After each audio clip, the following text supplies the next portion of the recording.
Bonjour et bienvenue à tous. Christine Benoît, je suis écrivain. Je suis directeur qualité droit des patients aux hôpitaux universitaires Paris-Sud. Je suis à la fois parent d'un adulte qui a la mucoviscidose. Je suis secrétaire général du groupement des hôpitaux de l'Institut catholique de Lille. Je suis Fabrice Pilorget, je suis en charge des questions de démocratie sanitaire dans l'association AIDE. Je suis urologue à la PHM à Marseille. Je voudrais d'abord vous remercier d'être ici. C'est un démarrage aujourd'hui. Aujourd'hui, un panel comme ça, c'est le rêve. Et Contact, les contacts, de personnes, quels sont les professionnels gens, et patients. Voilà, ce à quoi ils s'intéressent. Compagnonnage, tutorat. Le premier défi à relever pour la prise en compte de l'expérience patient, c'est d'arriver à réunir les acteurs. Le deuxième défi, c'est d'arriver à convaincre les professionnels de santé que profiter, je dis bien, de l'expérience du patient va améliorer leur pratique et que de ce fait, tout le monde va être gagnant. Patient, ouvrir l'hôpital.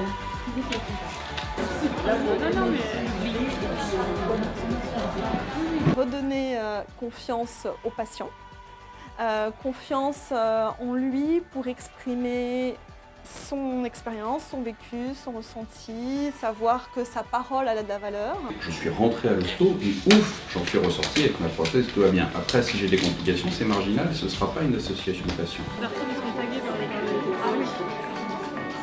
Ah, mais si tu veux ça, on peut le marquer là-dedans. Ça permet dans un cadre sympathique et convivial de libérer la parole, d'entendre différents professionnels de différents horizons intéressés par ce sujet et donc de rentrer tout de suite par des professionnels intéressés par la démarche, de rentrer tout de suite dans du concret. On ne le remet pas en question, on n'essaye pas de le corriger, parce que c'est quand même souvent la tendance aussi de corriger la parole du patient.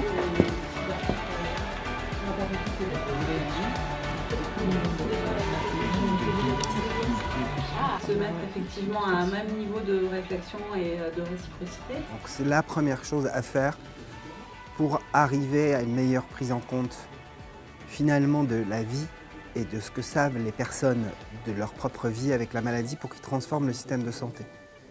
Ça peut paraître simple, c'est probablement ce qu'il y a de plus compliqué à faire parce qu'amener les personnes à déconstruire leur représentation, c'est leur faire prendre un risque. Et donc l'enjeu pour nous, sur Convaincre, c'est finalement avoir les relais sur des thématiques où il n'y a pas de prise de parole. Et du coup, ça montre aussi aux patients qu'on l'écoute. En termes de... Essayer d'initier, amorcer la réflexion, laisser partir les pistes d'imagination, d'innovation en tout genre. Je crois qu'on a été bien servi, puisqu'on a vu beaucoup de propositions qui pouvaient paraître un peu fantasques, mais je crois que c'est ce qu'il fallait faire aujourd'hui. Quand on se met derrière les yeux du patient, on voit des choses différentes. Ça a été dit et je crois que c'est important d'avoir cette capacité à se mettre dans les yeux de l'autre. Donc regardez, une première étape en fait qui paraît aller de soi mais qui est assez fondamentale et pas toujours très bien faite. Et aussi à écouter et à capter les angoisses, les peurs, les douleurs. Les professionnels de santé pensent toujours et de bonne foi faire au mieux pour les patients, mais sans forcément recueillir l'avis du patient au cours de sa prise en charge. Il faut aussi comprendre et intégrer les besoins des patients et des professionnels de santé, savoir ce qu'ils attendent chacun de leur côté, et du coup essayer de co-construire ensemble. Ça participe de cette dynamique d'un soin plus humain,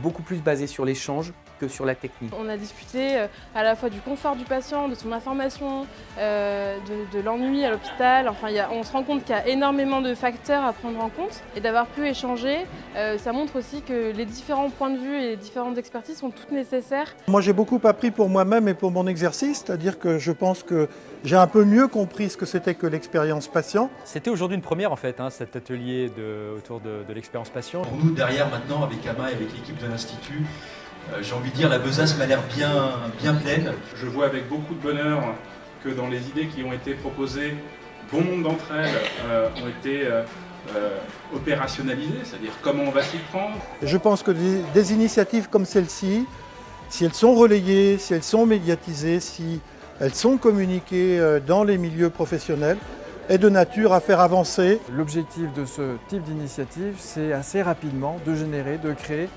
des idées qui soient ensuite reprises, opérationnalisées, notamment par l'Institut français d'expérience patient. Ce qu'on peut espérer pour la suite, c'est de fédérer ces énergies, de faire en sorte qu'elle soit entraînante pour les autres professionnels, pour les patients, pour le public en général, et que cette préoccupation d'améliorer le ressenti, le vécu des patients soit une préoccupation qui grandisse.